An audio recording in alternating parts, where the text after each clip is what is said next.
People are everything in a business. People are what will drive you from the 0 to 10 million and the 10 million to 100 million and the 100 million to a billion. It will be from people and great product and great storytelling. If you don't have those three, you're in trouble. Welcome to the Startup CPG podcast. I'm your host, Jesse Freitag. What does it take to build the next household chocolate brand name like Hershey or Cadbury? The team at Midday Squares is on the road to find out, and today we're joined by Jake Karls, co-founder and rainmaker. If you aren't familiar with Midday Squares, head to your nearest Target produce section, grab a square of incredible functional chocolate, and give their product a little quick merchandising love in startup CPG community fashion. My favorite flavor on the market is peanut butter, but as you may have heard in our Expo East recap, I got to try the new cookie dough flavor, and it was my favorite bite of the show, maybe my new favorite Midday Square in general. And P.S., this new flavor that we'll talk about during this episode drops December 22nd of this year. Midday Squares is on the road to $100 million in revenue and entertains diehard fans like myself with their innovative use of social media as reality television. There are so many incredible interviews with the Midday Squares team, including their own podcasts, and I'll link a few of my favorites in the show notes. So I asked Jake if he'd go in deep for our Startup CPG community about mental health, navigating challenges, and how to celebrate wins and build momentum. And of course, he delivered. Listen in to hear from Jake about their recent national US Target launch, how the Midday Squares team is structured, including working with 2 other co-founders and co-CEOs, why Midday Squares is on the road to $100 million, and what it means to be world-class, how and why they intentionally work with a business therapist regularly, and why founder conflict kills so many brands if left unresolved, how they navigated really tough decisions and the situations recently with changing pack sizes and pausing US e-commerce shipments, what it looks like to regularly celebrate wins as a team and keep the momentum rolling, Jake's daily dance habit and how he brings it now to people around the world, and more. Before we hear from Jake, I want to share more info about Mondelez International's Snack Futures Collab program because applications are open right now. Moonshot Snacks is a collab program alum with their delicious climate-friendly crackers, and here's how founder Julie used the time in Collab to refine their brand messaging. Working with Collab has been fantastic in helping us to tighten up our messaging and understand what the frame should be to really create a movement where everyone feels seen and everyone feels welcome. For the 2023 Collab cohort, Mondelez International is looking for startup snack brands who are delicious and disruptive, have won the attention of retailers and consumers, and have at least $1 million in annual revenue. Last cohort, 3 brands selected for the program were from our Startup CPG community, so this could be you. To learn more after this episode, head to Apply Collab, that's applycolab.com, to complete the application to be part of Collab, or grab the link in the show notes. Now let's hear from Rainmaker Jake. Hi, Jake. Welcome to the show today. So excited to have you here. I am fired up. I just got off a red eye, which means I flew overnight, didn't sleep a penny, probably went on a 9-day trip, slept a total of like 12 to 20 hours. And I'm here today and I'm fired up to get deep with you and go into the nitty gritty, the dirty details of Midday Squares, the good, the bad, the ugly. Awesome. I love it. I'm so thankful that, for all the ways that you show up for our Startup CPG community. And I'm a big fan of Midday Squares myself. I saw the news of the Target launch this week and immediately rushed to Target and they were like, girl, chill. Like, we just got this in the back. Like, we haven't had time to put it out yet. And I was like, but will you put it out just for me? And they're like, no, come back in like 2 days. And I was like, okay, fine, I'll chill out. But I'm going to be back there the moment that it's out on the shelf. So I'm amped up. Yes, you just know that fires me up. I'm going to share that with the team because, you know what, we appreciate your support. We appreciate you always being there and cheering us on and being part of this journey. And Startup CPG has been a phenomenal resource, a phenomenal community, and just a lot of good vibes. Every time we have trade shows, every time we meet up, I really have a good time and I love the people part of it. So thank you for everything you do and thank you for everything that they do. Yeah, awesome. Thank you. And can you Can you start us off by just telling us a little bit about the Midday Squares products and the different flavors that you have available? Oh yeah. Oh yeah. So basically Midday Squares, we like to call it the first functional chocolate bar. And what that means is basically imagine taking a dark chocolate delicious indulgent that's made with real chocolate and having a baby with a protein bar, but getting rid of all the junk that's in protein bars. So all the artificial flavors, the preservatives, the stuff that makes you bloat, all the stuff that makes you feel really bad inside, we removed. And we made it a chocolate bar that was high in protein, high in fiber, and tasted absolutely delicious with a very clean label in terms of ingredients. And we have 3 flavors at the moment. We're launching a 4th, which I'm excited to talk about. But for our first flavor is fudge, yeah, which we're actually changing the name to brownie batter because Ooh. we did a reform and it's tasting more like a brownie now rather than a fudge, so we're excited about that. Our second product was the almond crunch. So this is like a crispy almond chocolate flavor. And then the third one, our best current seller, is peanut butter, which is kind of like a healthier version of a Reese. That's what our customers say, that's how they interpret it. And then the fourth one, which I'm super jazzed about, which is launching in the next 2.5 months, is cookie dough. And it is bonkers. Like, it is the most nostalgic tasting item that we've created. I believe it's going to do more sales than peanut butter, but I'm excited to see it. And yeah, we just had our internal trials from our top customers here in Canada, and they are freaking out. Oh my gosh, that sounds so delicious. I peanut butter is my favorite for sure, but I cannot wait to try cookie dough. I'm so excited. And I can't believe how clean the ingredients are. We had some friends over and we had Midday Squares in the fridge, of course, and they're like, "Oh, can I try one?" And I was like, "Yeah." And they were eating it and they were like, "Wait, like, what's in this?" And I was like, You're gonna, like, your mind's gonna be blown when you look at the back of the label." And they were like, "Oh, like, these are all like just real things, but it tastes amazing." And I was like, "Yep, yeah, that's why our fridge is stocked." Jesse, just know that you sharing it just gives us energy. And that's the stuff that motivates us to keep winning or trying to win every single day. But what's really interesting about the Midday Square is a lot of bars in the space either have this like cardboard tasty item to it or like aftertaste, or they bloat you. And something that we focused tremendously on was number one, being low sugar so that it doesn't spike your sugar level. So, people that don't want to have their glycemic index spike up, our bars are good for that. But number two was when you eat it, it digests well in your system. It doesn't make you feel nauseous. It doesn't make you feel like you have a stomach pain or gas pains. Our focus was give you that indulgence, but also give you the function that will keep you full for 2 to 3 hours throughout that afternoon, but feeling good and energized. And I think a lot of products today use artificial ingredients or, preservatives or additives. And that's the stuff that's getting your digestive system all messed up. So for us, we put a tremendous focus and energy on the quality of the product so that when you eat it, you feel good. Yeah, no, that's amazing. And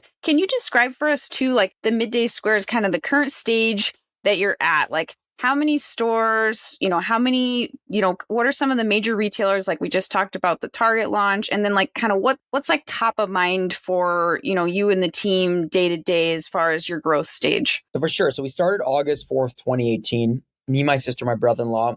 We are a family business, but didn't go into business because we're family. That's really a big one. We went into business together because we are the best at what we do. And we basically, what I'm good at, my partners aren't good at. What they're good at, I'm not good at. So the complementary part was really tremendous. And yeah, we had it out of necessity. We had no choice but to build our own factory due to the constraints of the co-mans or the co-packers that couldn't make the Midday Square the way we wanted. They couldn't use the ingredient deck we wanted, the profile, and they couldn't understand the double stack that the bar is. It's a double stack layer. So we had to go invest in our own facility, which can support up to 70 million in revenue a year or 90,000 bars per day. That being said, right now we're across Canada and US in 4,500 retailers. So Target being the largest one that just came on, but we're also available in 5 regions of Whole Foods, Sprouts nationwide, Erewhon, Foxtrot, Fresh Market, Fresh Time, Wegmans, and then in Canada, for those Canadian listeners, Sobeys, Metro, Longo's, Farm Boy, Whole Foods, and many, many more. But the cool thing about our products, it's not placed where most of the bars are. In retail, it's placed in the refrigerator. So that comes with its own complexities. From a supply chain angle, refrigeration is very difficult. And also lean manufacturing. Our product goes bad after 120 days. That gives us a very short time to sell the product, right? You have distributors, you have all these things that take time to get it to the retailer. And so we have to be very quick on our velocities and control the order schedules plus the manufacturing schedules. So that's really what's on our current mind day to day. But from a growth standpoint, we started the three of us. Now we're a team of over 65 folks here in Montreal and some in the US. And we have our own facility. We believe we're a media company within a chocolate company as well. And the whole idea is we want to be the next biggest chocolate snacking empire. And what I mean by that is imagine if Hershey's, Mars, Mondelez, Nestle, Cadbury, Lindt were to start in 2022, what would they look like? That's what we're trying to do. So we want to be here for the next 30, 40, 50, 100 years. We want to build a legacy brand, something that remains as a staple, just like Hershey's did over the last 100 years. But again, now with better for you products and a more dynamic brand, a more swaggy brand. Yeah, no, that's all amazing. I love that. And thank you for sharing. And I wonder if you can share a little bit more on the team structure, like, what are kind of each of the focus areas for you and your other two co-founders, and then what's kind of is there how many people are kind of roughly are in marketing versus sales versus production, like just kind of love a little bit of an overview of the team. So the three of us started it together. My sister and my brother-in-law are co-CEOs, so they run the company from an operational standpoint. Finance reports into them, marketing reports into them, R&D reports into them, manufacturing reports into them. CX reports into them. And what I do is I call it the rainmaking role. I call it chief rainmaker. And what I do specifically is make sure that the brand and the community is always building. So the network of the brand is building, whether that be investors, whether that be journalists, retailers. I am continuously building those friendships. And I say friendships because it's first focused on making friends, then doing business. And what that does is it allows my partners who are so deep in the ops to focus solely on ops. So whenever they need to raise money, they just got to text me and be like, we need money, this much money. Can you bring us people? And I'll have my list of friends that I've built over the last 4 or 5 years that are ready to snap of the finger, invest in the company. Or we need an article in Business Insider or Forbes. No problem. I'll call my friends up. So that's what the rainmaking role does, is every single day is build the network, make noise, and then be the face of the brand typically. As for the structure of the company, we have many departments. Our marketing team is a media team. The reason I say that is because it's made up of content creators, editors, and videographers and producers rather than typical, traditional marketers. So that's something unique about us, is we believe it tremendously investing into the story and sharing that story of how we build this business to over $100 million in the next 3 years and showing the good, the bad, the ugly. As for sales, we have a VP of sales in the United States. We have a director of sales in Canada. Each of those individuals have 2 to 3 folks on their teams. As for the finance team, we have a CFO who we recently brought on from a very, very big company, who she is a rock star. And we have a controller with her as well. As for R&D, it's 3 folks in there. And then production is about 42 right now. And then we have obviously plant managers, QA, all that stuff. So we're a very standard structure with a hint of difference in terms of the media component, which is very like entertainment world rather than CPG or any other type of marketing role in that industry. Right. Yeah. No, that's very helpful and super interesting. I'm also wondering if you could, and a lot of the Midday Scores content, which there's so much great content, I'll definitely, share all the links to all your different content in the show notes if people don't follow Midday Squares everywhere they need to. But there's a lot of mentions of Road to 100 million and world class. And I actually heard Nick kind of talk through world class on a recent, on your own podcast not too long ago. And I was like, oh, that's super interesting, because I see you all use those terms, Road to 100 million, world class. And I wonder if you can kind of share with us what those mean and why they're so, critical in a lot of your marketing and what you share with everyone. Yeah. So first of all, 2 things. So first, we have a clear path in terms of how we get to 100 million in revenue. over the next 2 to 3 years. And that's just the model we've created to drive the company. So everything goes into getting to that stage from, there's a gross margin profile we need to hit. There's the team, where the geo expansion, there's the retail expansion, there's the velocities we need to hit, there's the cash flow. So there's a lot of stuff that goes into the road to 100. And the idea we call it that is because at that point, we believe we become a unicorn business because of the brand value that we're building. And I say this not with ego. I say this with what I've noticed from a community and the margin that we can get to as well from a gross margin standpoint. As for world class, what world class means is that basically we want to be the best at what we do. And world class in our case is the highest level of manufacturing, because we want to be the top people that understand how to do anything and leave almost no area for mistakes or guessing. That's what world class is that everything is done by process, with obviously the vision of our company of what we want to create, the magic vision that we have, but everything is done up to process so that there is very little mistakes and there is very little guessing. It's just follow the process and we'll get to where we got to get to. That is what world class is. Great. That's super helpful. And then there's a few things I kind of wanted to dig into. You and the team are so transparent and have been willing to just share, like you said, the good, the bad, and the ugly. And so I wanted to talk through, some of those like tough decisions that you've had to make and what that kind of looks like. Because I think for founders in startup CPG, a lot of times all we hear about are everyone else's wins or the glory. And you all have done such a good job of sharing like, hey, this is super tough a lot of the time. And so I wanted to get your perspective on, just some of those inner workings of the team and how you manage the ups and downs of every day, because you all are so open about that. And I really appreciate it. So that's kind of where I'm hoping to, to dive into a few things there. At the beginning, the goal was to show everything. So we felt that after looking at the ratings of a couple of shows, so Kardashians, Keeping Up with the Kardashians, the TV ratings were on fire. And the reason why people love that show so much in terms of our research was that people loved the drama, the family drama, the posh life.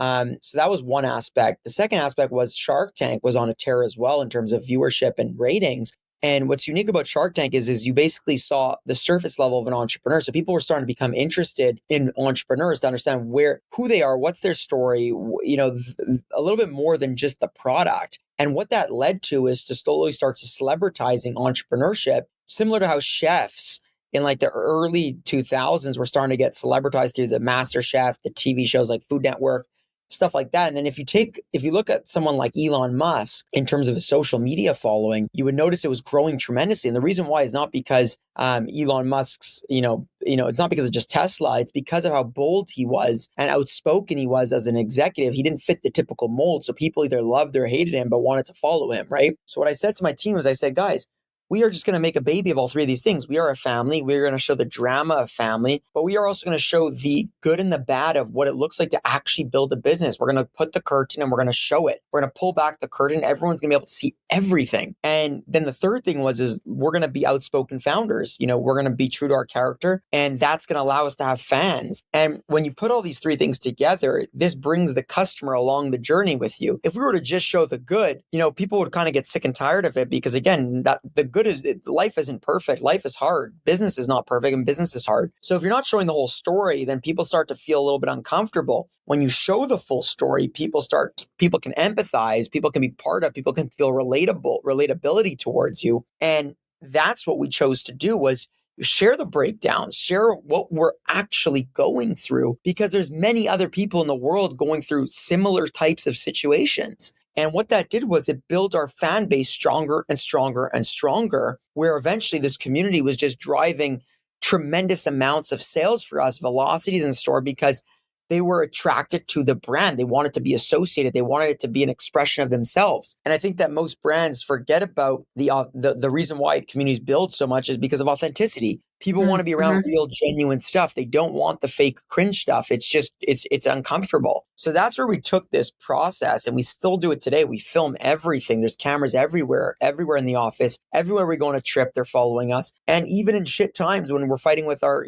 my girlfriend, for example, if I'm fighting with my girlfriend, that stuff's documented. And the reason why it's relevant is because my performance might be affected by my personal life being, in turbulence mode. And that really relates. It hits the chord on most people out there, because that is the truth. And I think that that's where we as businesses and brands and, in all industries need to get better at, is sharing the full spectrum of what's going on. Yeah, that's great. There's so much that I love in there and just really appreciate it. And it's something that comes up a lot in startup CPG of just, we hear founders relating to midday squares or feeling better, seeing like, oh yeah, it's tough out there. So yeah, just so appreciate it. And I'm curious to hear a little bit more.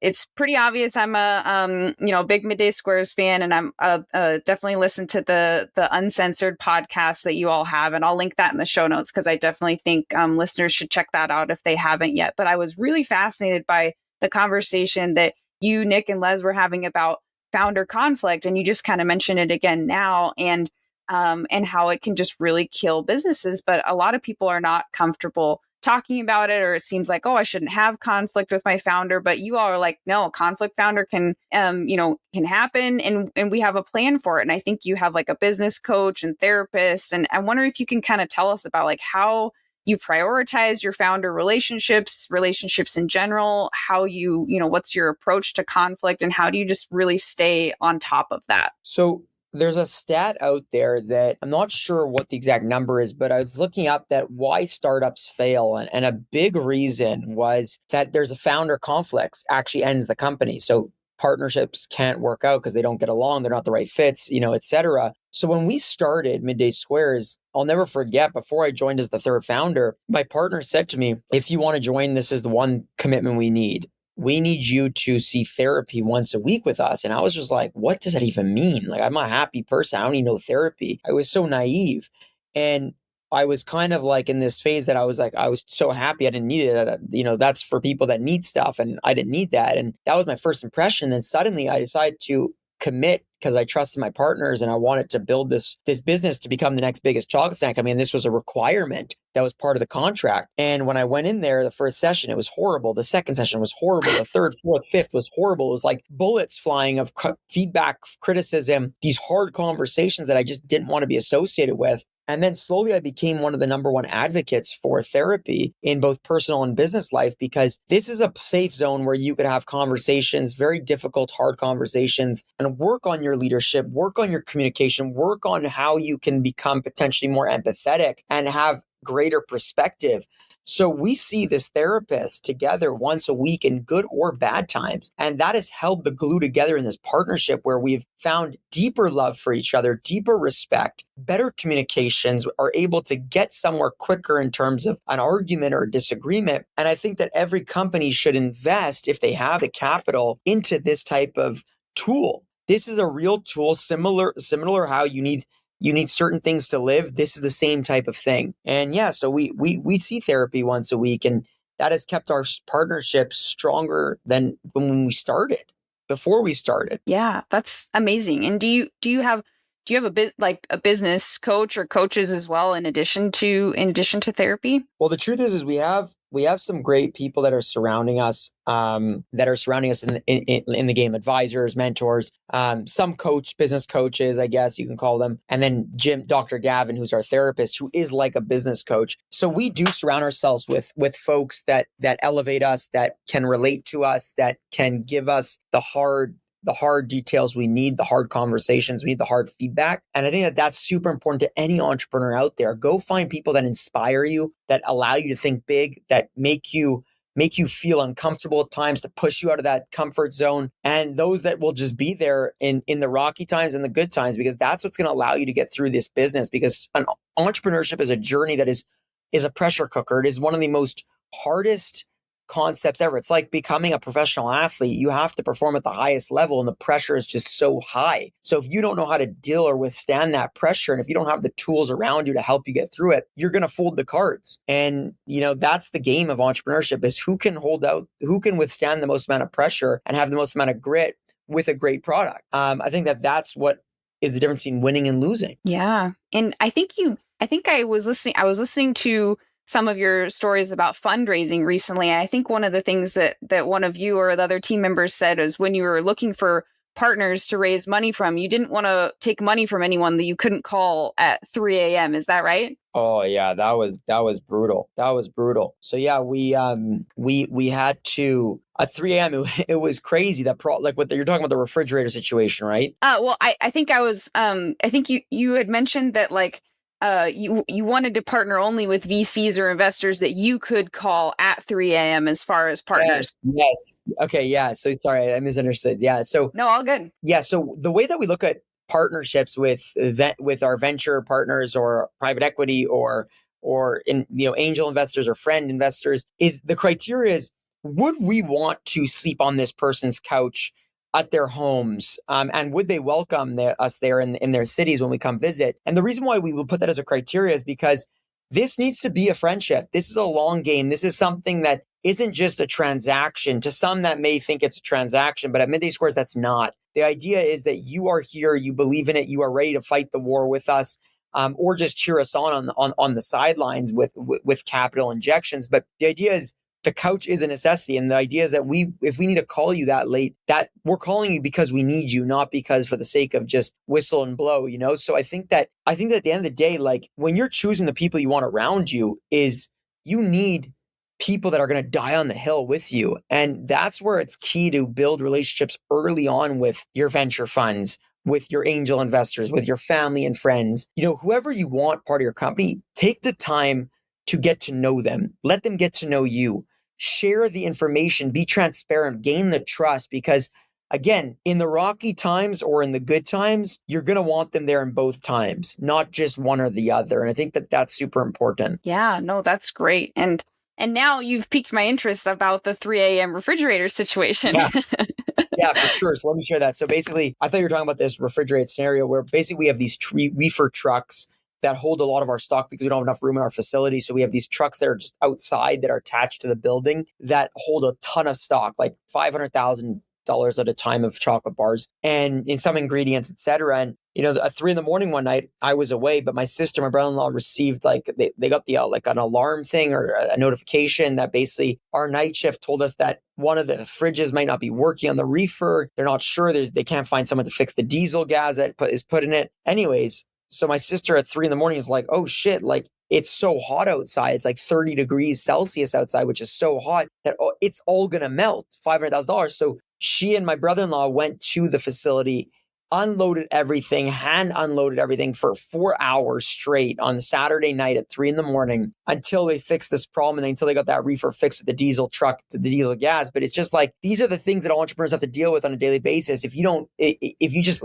sometimes you just want to let it go. And that's the pain, that's the pressure. But if she would have let it go that night and not got out of bed, exhausted, showed up at the facility, had to literally hand unload everything, then we would have lost that $500,000 and that would have crushed us a little bit, right? And we went that stock on Monday for the retailers that needed it. So it's like, I always say that there's no certainty in the journey of entrepreneurship, but what world class does is, like we discussed before, is it kind of cuts up any guessing to that uncertainty. Really, it kind of mitigates a lot of it in terms of processes that you put in place. Yeah, no, that's definitely a wild story. And thank you for sharing. I'm wondering if you have any other examples of like leaning on your business therapist, of like, something, something recent, or it could be further in the past where you like really leveraged that relationship to be like, okay, we need to work through this conflict to figure out kind of the next right step for Midday Squares. Do you have any examples you could share with us? Yeah, for sure. So this is about a month and a half ago, is we were going through a UPC change. So a UPC change is really difficult in food. You don't just do UPC code changes. That we changed from a 2 square to 1 square. We did a bunch of rebrand. We had to do reformulation. We did everything under the sun in one Band-Aid rip. And we told our customers about it. We're very transparent about it. But what it did is it did a lot of damage. Our bars wouldn't scan at the retailer because the barcode was too small. So it caused an actual hell breakout and customers were mad. They were also seeing our older tags that had a higher price point on it because they haven't changed the tags yet. So we had a lot of inbound of negativity, which we've never seen before. And when we were going to film a podcast episode in the morning, Leslie, Nick, and I, and we were under tremendous pressure from all these changes, all these problems everything that could have went wrong. And I'll never forget, I was telling Leslie, like, I was just wanting to vent to her. And I was right before Nick walked into the podcast room, was about the negativity that we were receiving from some of the customers. And we were just going like back and forth, like not with like tension, just playing ping pong, rallying back and forth about, the situation. And then he walked in, because he was so fragile under so much stress with all the pressure that was going on, he couldn't take it. So he like broke down. And what happened is immediately the first thing he did was go to the other room and call Dr. Gavin at like 8 a.m. and basically called a session for the three of us to go over how he felt from that entire situation. What he needed to get by was, in these moments of fragility, it's important to have very strong communication and not bring in extra problems that were like, we were supposed to be coming in as performing for a podcast, not going at negativity. So we used Dr. Gavin, as a tool in that moment to get us back on track, to understand what just happened and how we can avoid that going on in the future. And then we actually filmed and recorded the podcast after that hour session, 45-minute session with Dr. Gavin at 8 a.m. And that helped us. And again, it was a learning, right? It was a learning experience. Nick was fragile, understanding when he's fragile, how to understand that he's fragile, and what not to do. And these are the types of things that happen all the time. And we use our toolbox as much as we can. Yeah, I really appreciate the commitment that you and the team have shared to, we may not be the experts in everything, but we're gonna learn how to become experts. We're gonna be constantly learning, constantly leveling up, and I think that's so interesting, and that like commitment just really shows through in everything that you do, that you're always trying to learn and level up and be better and prioritize your relationships, and it's so incredible. It's the most important thing. Yeah, for sure. I'm wondering if you'd be willing to share with us. I think I got an email about that you had to suspend your e-com shipments to the US, and that sounds like a really tough decision if I understood that correctly. And I'm wondering if you could kind of walk us through that, what goes into a decision like that, and what it's been like to manage any feedback on that. So this has been a wild experience. We've gone through a lot. I think that we had to make this decision. It's a very difficult decision. So we were doing about $400,000 to $500,000 a month via D2C. So via our online website and Amazon, let's call it, together. Okay. And to make that decision to shut it off completely, except for Quebec and Ontario, which are just two places because we have our shipping under control there, is a very big opportunity cost and loss. So imagine maybe that Quebec and Ontario is responsible for 50,000. So we go down from doing 450,000 a month to 50,000 a month online, which then means that until it's solved, and what I mean by solved is our shipping has increased tremendously over the last 5 months. Shipping to California costs us $52 to get a package there in one day, because our product needs to go in cold pack and not melt, right? So it needs to be insulated, 1-day shipping express. There's a lot of complexions with that because it's chocolate and fresh, but it went up to $56 or $52 from like 24 or something. So the decision is yes, we can continue to keep that going if we want to at the 450,000, 500,000, but we're going to be burning a lot more money quicker that way than if we shut it off, figure out how to solve this problem from a supply chain standpoint, go to all the supply chain resources we have, the people, the groups, the this, the that, and figure out if we can get that down. Until that's not down, let's direct traffic to all the retailers like Target, like Wegmans, like Whole Foods, Sprouts, that we're available in, which is pretty much available across the United States, and direct people to those stores using the Instacart, using online, advertising. And that's where we focused our attention. It's a hard decision, but at the end of the day, it's not worth the burn that comes with it. The burn on the cash is difficult, and cash is king at the current moment. Again, until your margin is at the right place that you need to get to burn that kind of money is crazy. You're going to have to dilute your company more, raise more money, go through that process, distract yourself. So we decided to shut it off. It could be for 2 months. It could be for 3 months. It could be for 1 month.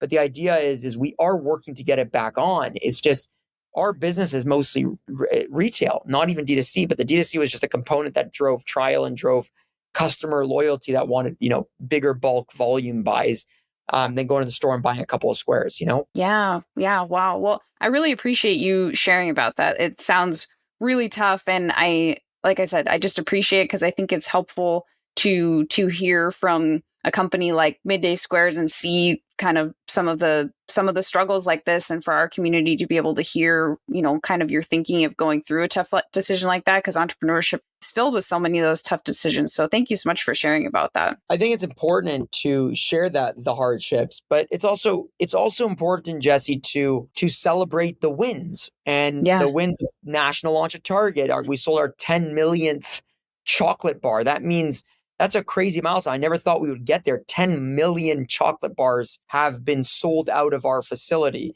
and to customers. So, and then just other small things like that. So you need to balance it, because you need to create momentum as well. I think every entrepreneur needs to build that momentum, but also build the relatability. And relatability comes from the hardship, the failures, the stuff that we all go through. Momentum comes from wanting to cheer on and be associated with a winning mentality or company. Yeah, no, that's great. Are there other those are some incredible wins. Are there some other wins that recent wins that you'd like to share, or and also how do you kind of remind yourself and the team, how do you all, do you have any ways that you kind of take time to celebrate those intentionally? So we do town halls with our team, and we celebrate that all there. We get it like Wolf of Wall Street style. It's like it's really high energy. It's wild. It's crazy. But internally, we also have our channels that we communicate, and we always uplift everybody and share the little wins, even if that's like a merchandise win in a store where we got a secondary placement, or if that's a win on a margin increase, or if that's a win on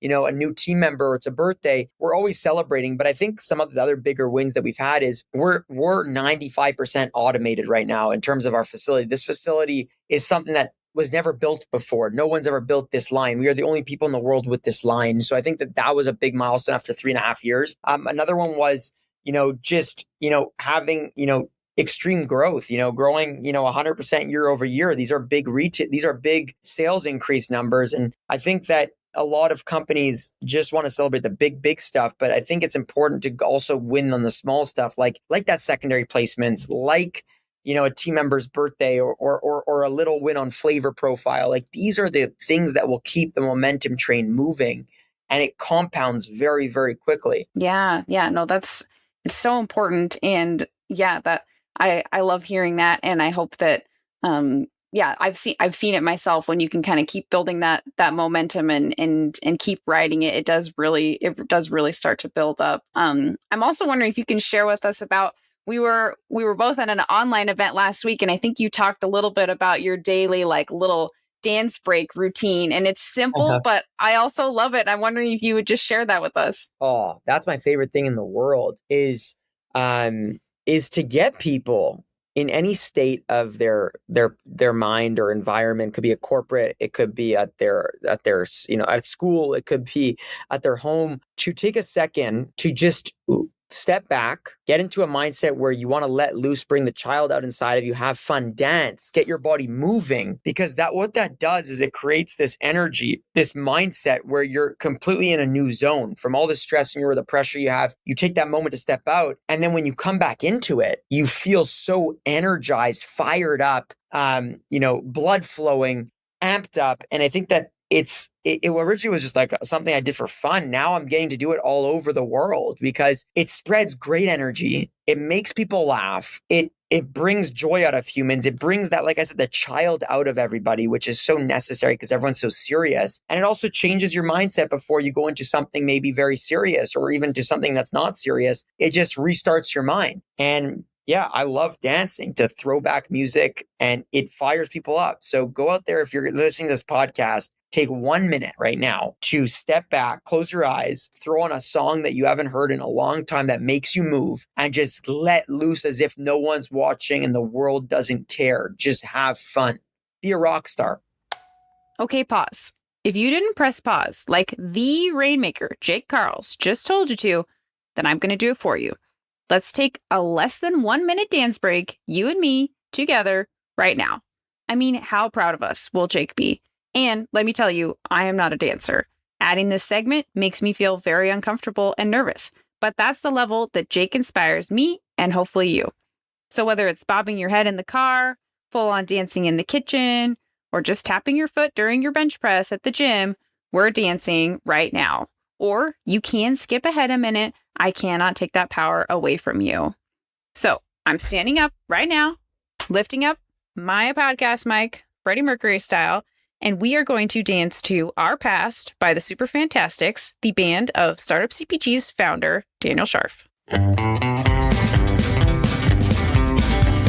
right, this is catchy. I'm getting some like line dance vibes. Maybe that's just the country girl in me. Whistle along. Okay, I can't whistle like that.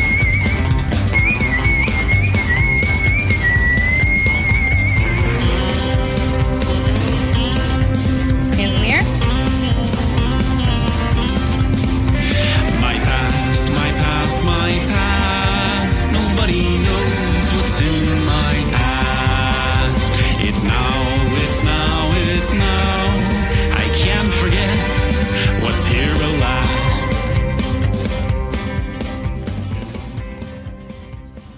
Nice. And now we're all wondering about Daniel's mysterious past, but that's for another podcast. I've actually added a reminder on my phone for a dance break every day now, based on this chat with Jay Karls. So feel free to borrow that idea, take a little dance break once a day, and now we're going to get back to it. Pressing play.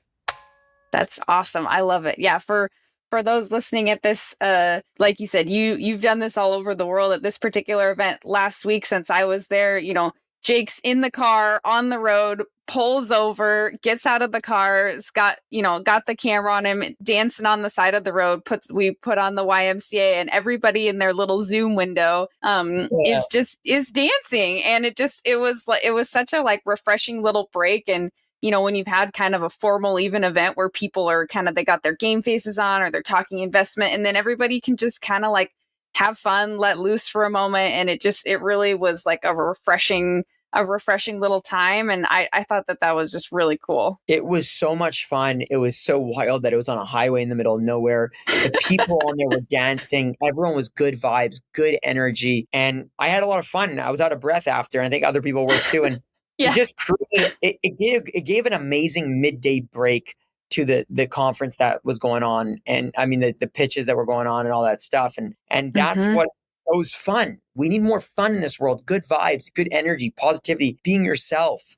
These are the things that we as a society need more of. Yes. Yeah, absolutely. I'm also wondering if you can kind of talk about like you're self-manufactured. It sounds like you have an incredible facility. Can you talk about how you really intentionally build the culture and have those and have that, intention and good vibes within your own self-manufacturing? Because doing your own manufacturing and having a huge team, like you mentioned, that's a lot of people that you all want having good vibes, making chocolate, having a good time, enjoying their work. And so, what are some of the ways you manage that? You mentioned like town halls and celebrating, but I'm kind of curious of some other ways that you're intentional with kind of the culture of such a large team. Yeah, I think the first thing is bringing everyone under the same roof. So our manufacturing production associates are in the same building as our operation team, right? So our finance, marketing, all that stuff, sales.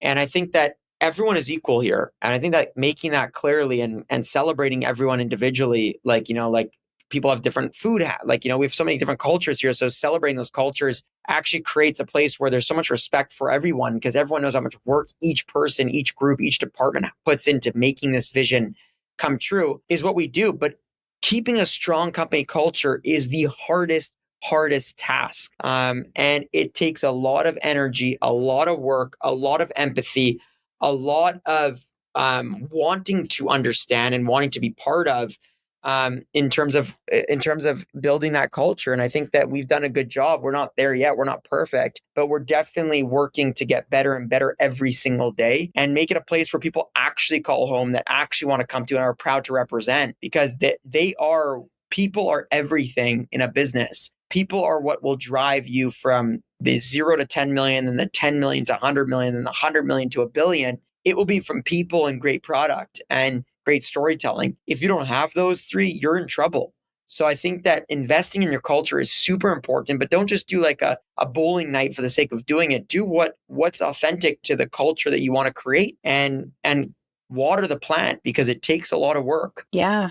Yeah. And can you share a little bit about like what it looked like to support this target launch from like a manufacturing perspective and from the team? Like, because you have a short shelf life, and then you're trying to roll out at the same time in like thousands of stores across the country. Like, you really have to thread the needle on that. And I'm kind of curious if you could share a little bit about what that looked like behind the scenes to make the Target launch happen. So first off, shout out to the Moscow group, who is our broker with the Target team. Shout out to our sales team, who's done a phenomenal job. And also this shout out to the Target team itself. They are superstar humans. They are one of the easiest people to work with, easiest groups of people to work with, most passionate and they really believe in Midday Squares, and gave us a really big shot at winning big. It's not often you see a company go into, especially a Canadian company, go into this retailer and get all doors, 1,700 stores across the country in the first order. That's crazy.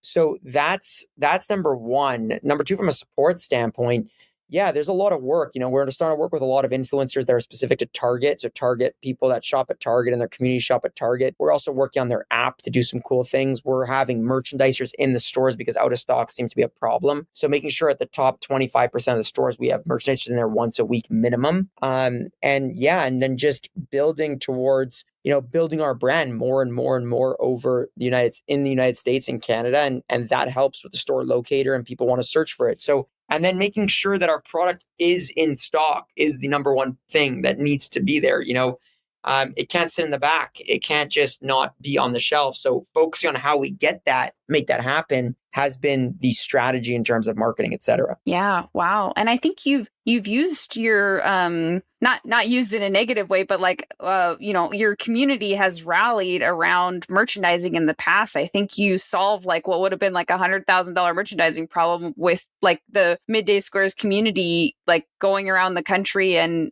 helping out. Is that right? That is 100% correct. Our community, our fans have been so helpful. They are an army of folks that go out there, give us the visibility on the streets on what's going on at the retailers. They go in, they fix the merchandising. They are absolutely amazing. And like without them, there wouldn't be people buying the product. But number two is we wouldn't be doing as well as we are in retail because they help merchandise. They help make sure that we have the stock. They give us the visibility that we need to go get to solve problems or to, get these new opportunities. So it's like, yeah, activate your community if you have one. That's what they're there to do. They want to help. They're part of the brand. And I think a lot of companies either don't invest in that or don't create a real community, or they don't do it properly. They just basically use their community for sales. That's not what we're doing. We're engaging them if they want to help. And it's, by doing that, they're making this vision come true. Yeah, that's amazing. Well, you've got one Portland Target store covered by a volunteer merchandiser right here. So, and I'm sure that your fans are excited to check out make sure that their local Target is all set up all over the country. Yeah, well, just know, Jesse, that means the world to us.